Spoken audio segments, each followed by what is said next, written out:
গাজীপুর মহানগর বিএনপির সদস্য সংগ্রহ ও ফরম বিতরণ কর্মসূচি শনিবার সকালে আয়োজনে যোগ দেন দলটির সিনিয়র যুগ্ম মহাসচিব রুহুল কবির রিজভী আহমেদ। পরে বক্তব্যে বলেন, রাজনৈতিক দলগুলোর প্রতীক নিয়ে দ্বন্দ্বে সময় ও ঐক্যের স্পিরিট নষ্ট হচ্ছে। এটি চলমান থাকলে পরাজিত শক্তি সুযোগ পাবে। একটা অযাচিত বিতর্ক তৈরি করে কেন আপনারা একদিকে সময় নষ্ট, আরেকদিকে আমাদের প্রত্যেকেরই যে একটা ঐক্যবদ্ধ স্পিরিট গণতন্ত্রের, সেই স্পিরিটকে কেন আপনারা নষ্ট করছেন?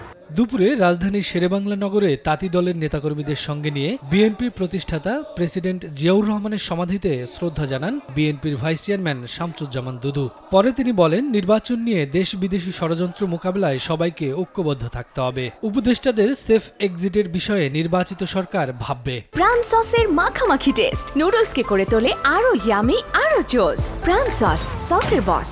ষড়যন্ত্রকারীরা দেশে বিদেশে তারা এখনো সক্রিয়, তারা এখনো উদ্যোগী যাতে নির্বাচন না হতে পারে। যারা এই সরকারে আছে, পরবর্তী সরকার স্বাভাবিক নিয়মে তাদের সেফ এক্সিটের বিষয়টি ভাববে। এই কারণে আইনগত বৈধতার প্রশ্ন যদি আসে তাহলে পার্লামেন্টে তার বৈধতা দিতে হবে।